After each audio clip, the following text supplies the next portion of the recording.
अधिकाऱ्याला अनियमितता भोवली, जिल्हा परिषदची निलंबनाची कारवाई. पालघर जिल्ह्यातील डहाणू तालुक्यातील गंजाड ग्रामपंचायतीचा पैसा ग्रामकोष निधीच्या व्यवहारात गंभीर आर्थिक अनियमितता झाल्याचे समोर आले आहे. पतदिवे दुरुस्तीसाठी मंजूर असलेल्या 46,325 रुपयांचा धनादेशात फेरफार करून तब्बल 4 लाख रुपयांची अतिरिक्त रक्कम अदा करण्यात आल्याच्या प्रकरणात जिल्हा परिषद प्रशासनाने कठोर कारवाई करत ग्रामपंचायत अधिकारी रुपल राजेंद्र संखे यांना निलंबित केले आहे.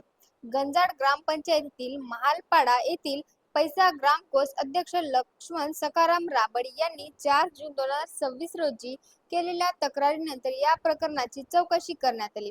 गट विकास अधिकारी पंचायत समिती डहाणू यांचा अहवाल ग्राम सचिवालय गंजाड तालुका डहाणू जिल्हा पालघर पैसा ग्रामकोष समितीच्या खात्यावर 46,325 रुपये जमा होणे अपेक्षित असताना 4,46,325 रुपये अदा झाल्याचे स्पष्ट झाले.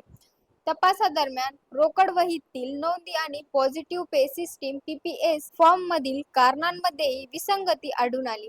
तसेच जादा अदा झाल्याची 4 लाख रुपयांची रक्कम नंतर संबंधित खात्यात परत जमा करण्यात आल्याचे निदर्शनास आले.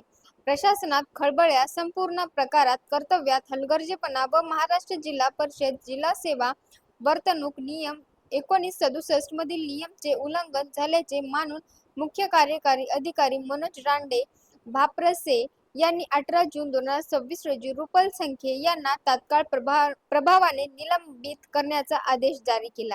निलंबन काळात त्यांचे मुख्यालय पंचायत समिती डहाणू येथे निश्चित करण्यात आले असून नियमानुसार त्यांना उदरनिर्वाह भत्ता देण्यात येणार आहे. तसेच या कालावधीत कोणतीही खाजगी नोकरी किंवा व्यवसाय करण्यास त्यांना मनाई करण्यात आली आहे. या कारवाईमुळे डहाणू तालुक्यातील ग्रामपंचायत प्रशासनात खळबळ उडाली असून या प्रकरणाच्या पुढील चौकशीसाठी सर्वांचे लक्ष लागले आहे.